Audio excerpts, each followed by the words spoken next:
It's from Mars, some may call it cheese sauce. It's amore.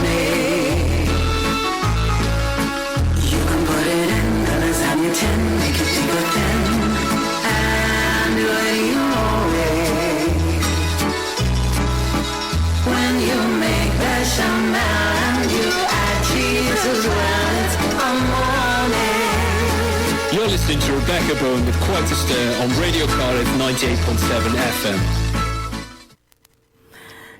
Good evening, you're listening to Rebecca Bowen with Quite a Stir. Each week we feature different guests from the food industry, and tonight I am very excited to have Heaney's in the house, a restaurant known for a modern approach to British cuisine, a restaurant that's helped put Cardiff on the UK's culinary map, and to represent Heaney's, please welcome an integral part of the team, Mr. Jake Cornford. Hello.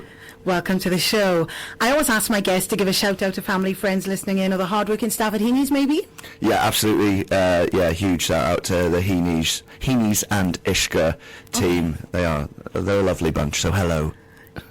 Fabulous. And I'd like to thank Nikki personally for the correspondence. Thank you very much. The musical theme of the night is, of course, Irish, to pay homage to the man himself. And our first track is a nod to the infamous Marmite butter that served at Heaney's that everyone's talking about. Here's With or Without You.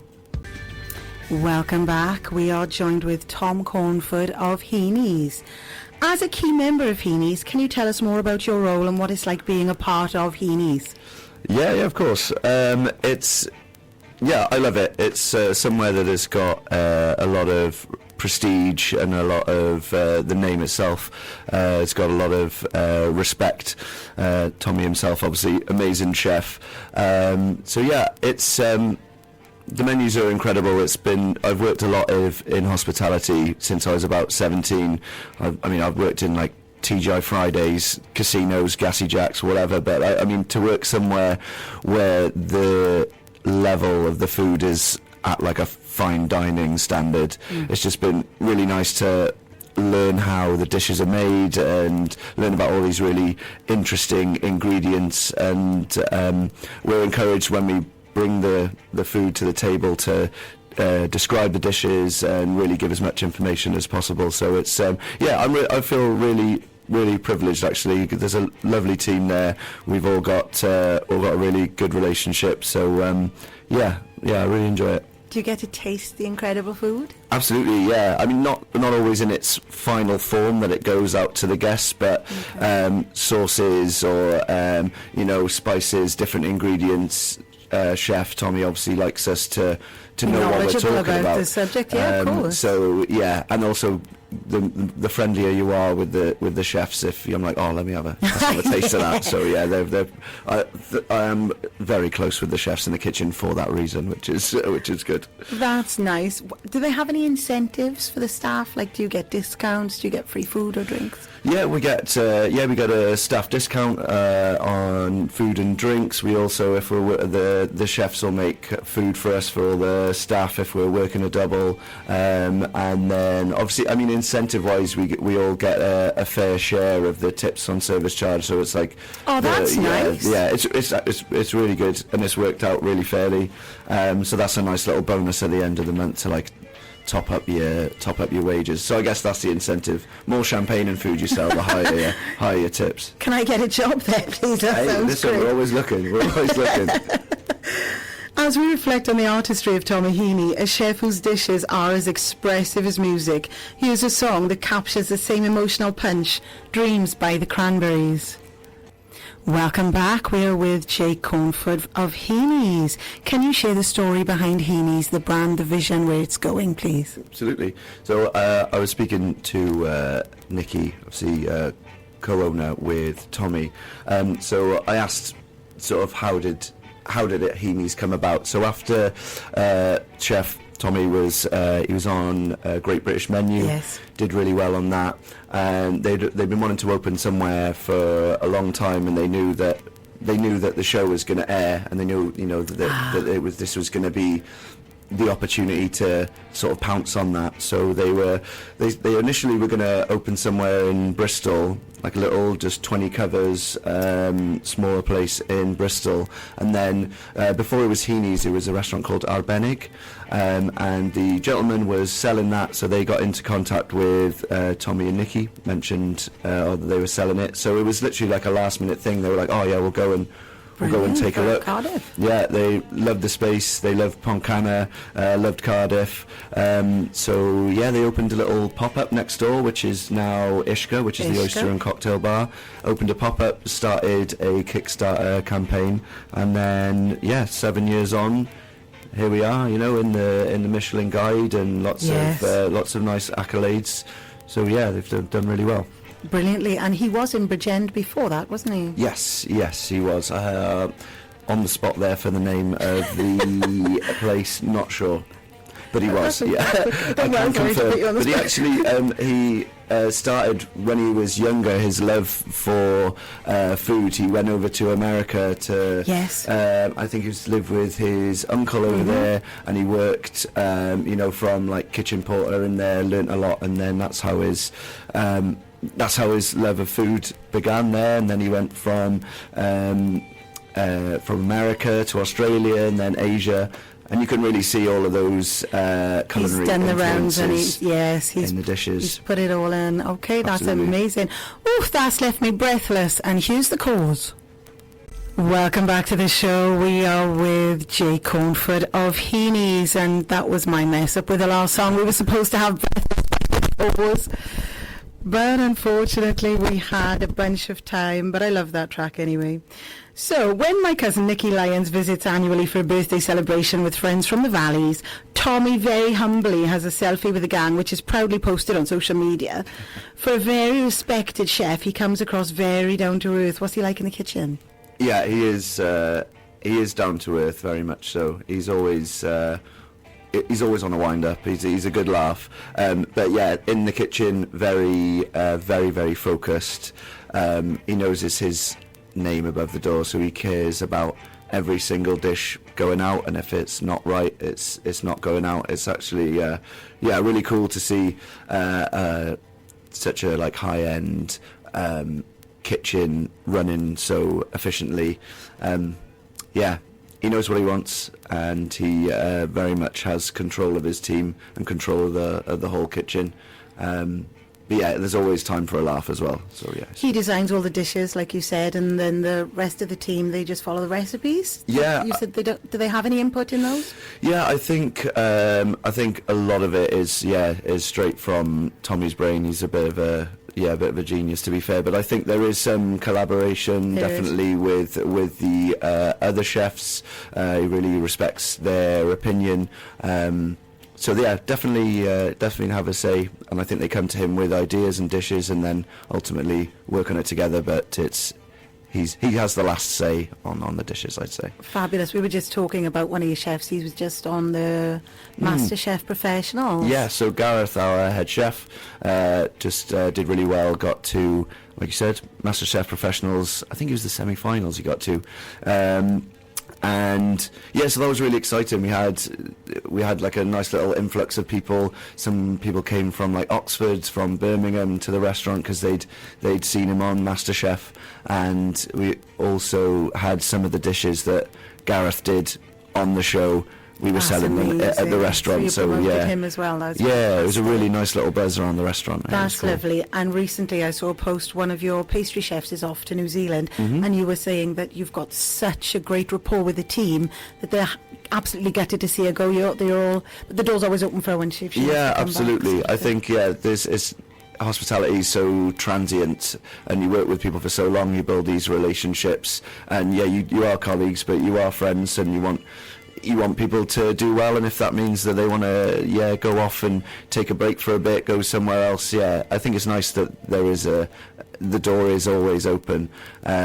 So yeah, pastry chef, she's heading off, I think, New Zealand, so I'll miss her, and all the team will. We all get along really well. We're close. So but again, like I was saying to you, we respect the decision. We want her to be happy. So yeah, door's always open. But that speaks volumes for a great chef and for a great team. You'd think somebody that high up, somebody with that much skill, would be a sort of Gordon Ramsay vibe. Right, But he's not. He's really lovely. He is really lovely. I mean, yeah, I'm sure a swear word might fly around the kitchen every now and again. But no, yeah, he's got a great team around him. He's very lucky as well. So I think, yeah, it's but with him at the helm, it's hard to go wrong, really. That's really nice.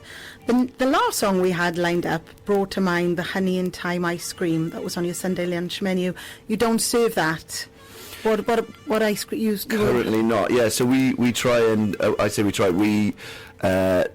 The items on the menu are always changing, trying to keep it fresh, keep it interesting. So at the moment we are serving a chamomile ice cream. It's got poached peaches and some like iced raspberries on there, raspberry granita, and then it's served with a little peach Melbourne cinnamon pie, sort of similar to like a take on the McDonald's like apple pie. Oh! So that's on there at the moment. But yeah.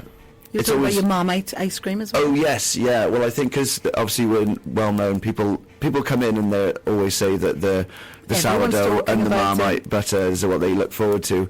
So yeah, recently we had on the menu a sourdough ice cream with a Marmite caramel. Wow. So you'd start the meal with your sourdough bread and your Marmite, and then you'd end with your ice cream. That's Marmite incredible. as well. Yeah, How I really do you like balance that. those flavours? Because Marmite is so intense and it's got such a depth of flavour. Honestly, it works. Like with a lot of his dishes, sometimes you read what it is and you're like, he might have gone too far this time. And then you taste it and you're like, nope, yeah, he smashed it again. Yeah. You've got to go to Heaney's to try the Marmite ice cream as well as the Marmite butter. I'm there. The Cardiff food scene has been blowing up. How do you see it evolving? I think with pop-ups and things now, smaller volume or like street food and things like that, especially in Cardiff, with there being just lots of small venues or like a bar might just serve drinks, but then they've also got maybe like a hatch to serve food and things like that. I think with people wanting to start their business, start to getting into food, but you don't always want to jump in at the deep end, and people don't have the money to like buy these big units. So I think that's like Cardiff Market, you got some really great street food and pop-ups down on Richmond Road, like Sticky Fingers, I think it's on Richmond Road, just off City Road. They got like pop-ups in there. So my friend runs Bow Selector, so shout out Bow Selector. So they're in there. So I think that's where a lot of the excitement is at the moment, is with these small pop-up street food. In the Corp as well, they've got. Yeah, absolutely. Yeah, Courtyard.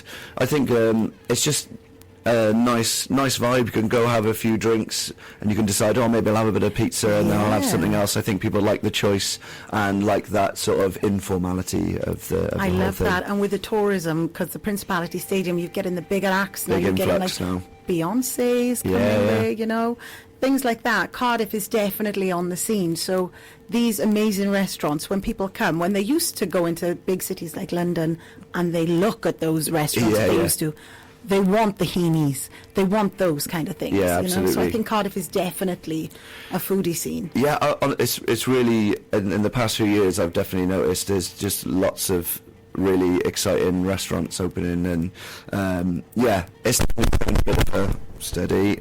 Bless me. It's sorry,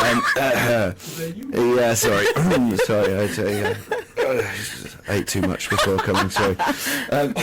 It's exciting. I think there's a lot of like clubs and nightlife is struggling, but there's always going to be a little seed in people that want to do something interesting.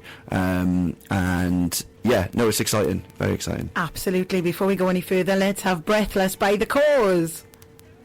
You're listening to Rebecca Bowen with Quite a Stir on Radio Cardiff 98.7 FM. Welcome back to the show. We are with Jake Cornford of Heaney's, giving us the intel. Now then, do you have any up-and-coming events you'd like to advertise? So Heaney's Beaujolais Day is coming up. We also always do something for Beaujolais Day, so we get the Beaujolais wine in. There's always a deal on that. And what else was I going to say? £40 menu. Oh, yes, yeah. So we're running in the week.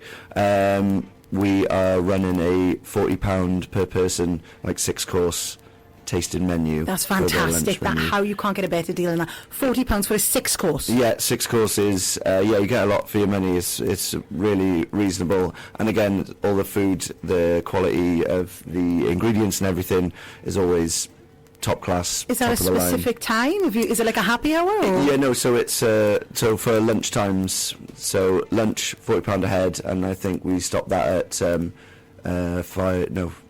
between 5:30 and then 5:45. So we do like an early bird deal. Okay. So it's lunchtime, and then if you come in for the evening, then you have that from 5:30 till 5:45. At the same price? At the same price, yes, but only till 5:45. That's incredible for Heaney's. Come on, that's incredible. Get your bums on those seats. Absolutely, yeah, no, it's good stuff. Yeah, it is. And do you want to tell us about Ishka with the live music? Yeah, we of get course. Leighton Jones in there very often. He's a Cardiff favourite. We love Leighton Jones. Yeah. He's in there. He's always gets the crowd going. You know when Leighton's in because there's people dancing. Yeah. So yeah, Ishka, which is our cocktail and oyster bar next door, every Sunday.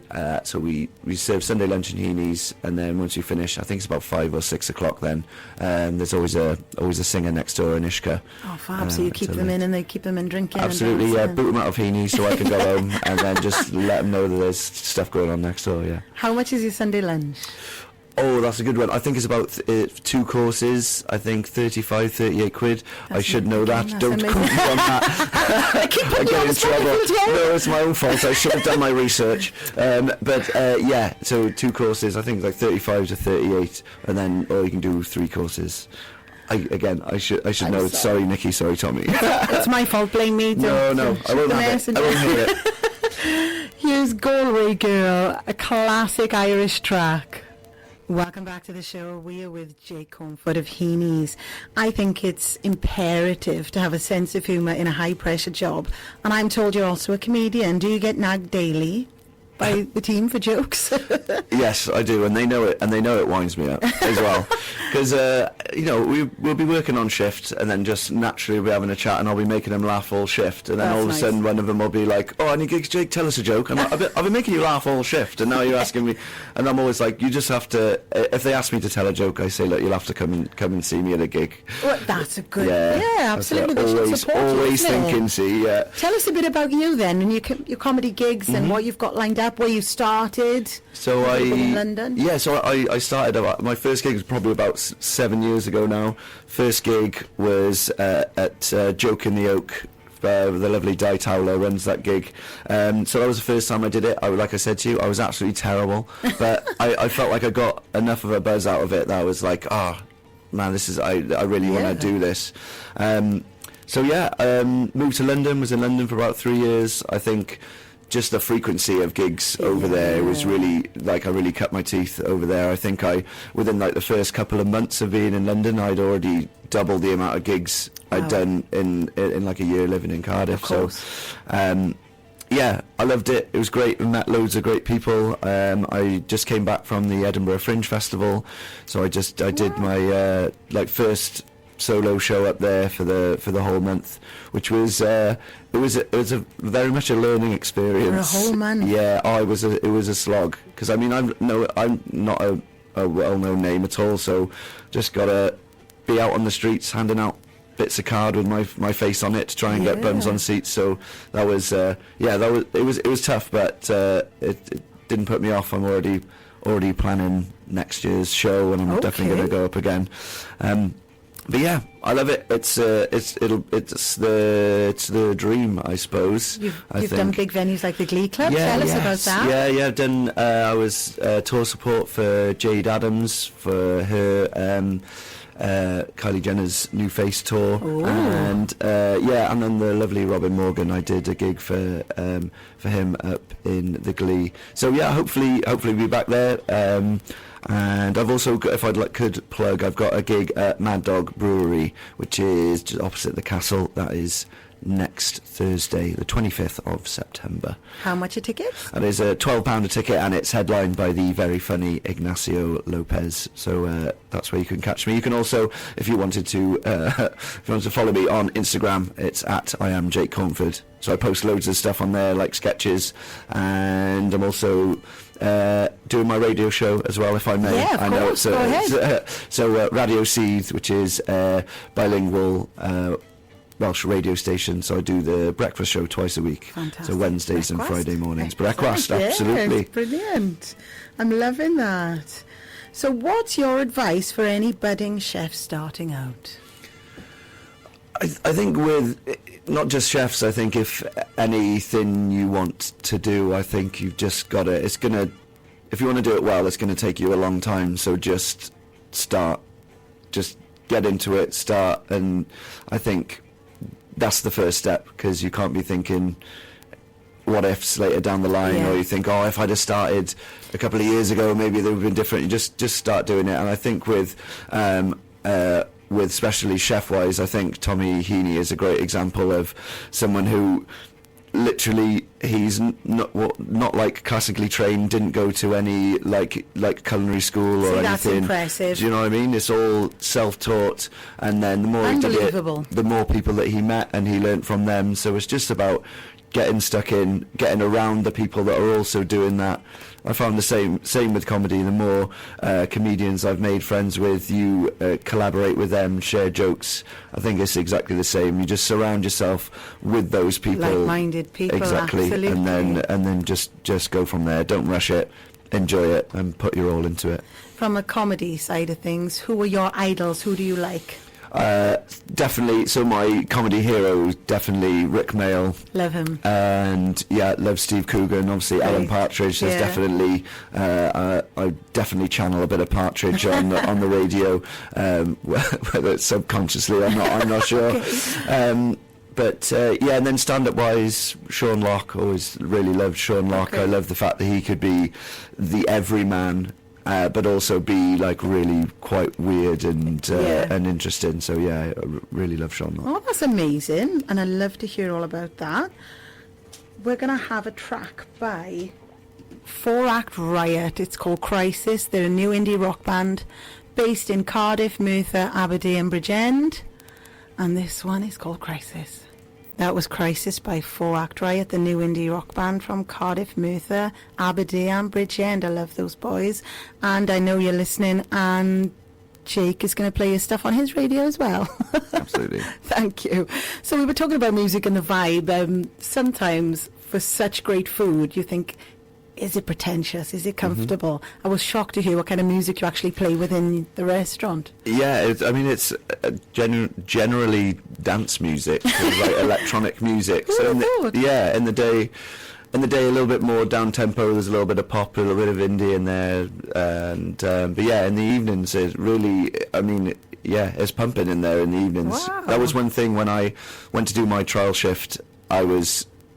That was one of the things I came away being like, oh, they were playing really good music in there. It's unusual, isn't it? For somewhere where the food is at such a high end level, I always what I always say is that the music, and even down to our uniform, I think just puts people at ease a little bit. Because, like you were saying, that people I can would get feel intimidated in posh restaurants. I can't help it. I think, what goes where, what am I using the right cutlery, whatever. How to behave. I think if you go somewhere that has a tasting menu or something like that, that you definitely get that vibe. But I think with the music, and also I just try and make people feel relaxed, and if you can tell sometimes if people are feeling a little bit, like you said, on edge, or a bit like, oh, am I doing this properly, I always just tell them, like, the food's great, like, just enjoy it. Like I said, I was like, lift the bowl to your face, slurp from, like, just lick your knife, just go for it. Love that. It's all really good. Like you that. don't want to waste any, so just I think you can tell when, on the other side, you can tell when someone's feeling a bit uncomfortable, or they're not uncomfortable, but they're maybe not used to. You're good with the body language, and you put them at ease. Yeah, so you can. But then on the flip side, you can tell when someone is really a bit of a foodie and they want to know really everything. Posh, So I might take the edge off my Cardiff accent a little bit more, you know. And that's nice as well, because you can lean into that too. You tell them all about the ingredients, how it's cooked, and they might want to know a little bit more about the wine. So I really pride myself on reading my guests and knowing how to deal with them, make them feel at ease, and just as long as they have a good time. That's the main thing, isn't it? That's the main thing. We're not saving lives. That's what I always say. When it gets super stressful, when it gets super stressful, I'm like, listen, we're not saving lives, but like, let's just. I know what you mean. My nephew, he's training to be a doctor, and he says his happy place is going to a restaurant. Yeah. He loves it. And I think that's for most people. Their happy time, their happy place is like, where are we going to eat? Let's go to a nice restaurant. Absolutely, yeah. No, I'm the same. That is I plan every single day around food. When's my next meal? Oh, I can't wait. Looking forward to that. Yeah. I also really like going, because with Heaney's we're closed Mondays and Tuesdays, so that's our weekend, you know. So Sunday's quite nice. We finish early on a Sunday. We might go to Ishka for a few pints, over to the Robin Hood.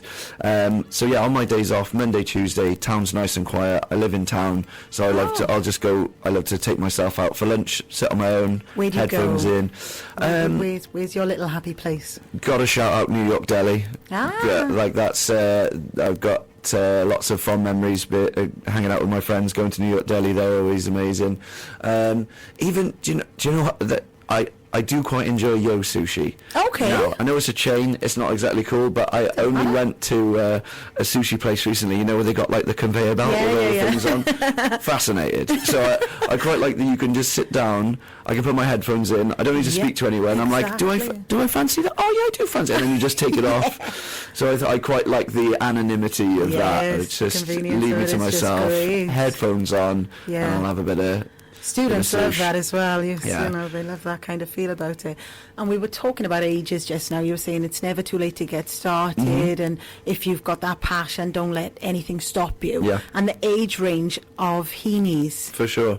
Yeah, we get lots of students, sort of 17, 18, sort of like first jobs outside of college or before uni. So we get lots of young people working for us, which is great, because you get that they get a real taste of... What a great place to start. Exactly, yeah. Like like I said, first job 17, I was at TGI Fridays. A little bit different, but I think it's just great. I think can be a little bit of a shock to them sometimes, but you can see the ones that are really into it, and Tommy and Nikki are really good at making sure they feel supported, looked after. Yeah, absolutely, because it can be a bit of a shock. You're trying to learn all of the dishes. You're also dealing with the general public, trying to juggle both those things. I think people underestimate quite how hard it is to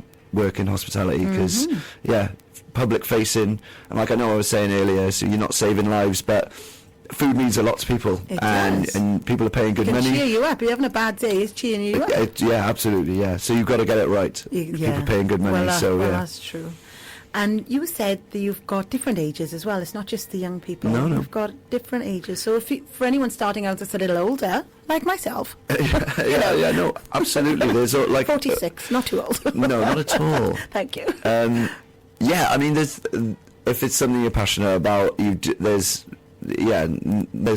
nothing's too late. Do you know what I mean? So I'm in my 30s, but I got my colleague Val. She's amazing. She's also been doing hospitality for like her whole life as well. She's in her 40s. I love it. Yeah, she's class. She's from Brittany, so a beautiful French accent. So I always take the mick, because she'll describe the dishes to her tables in this gorgeous French accent. I love it. And then I was like, it doesn't sound so good in my accent. It sounds tastier in her accent. That's for sure. But and she knows her onions for sure. So she's been doing. She's great. Knows loads about wine.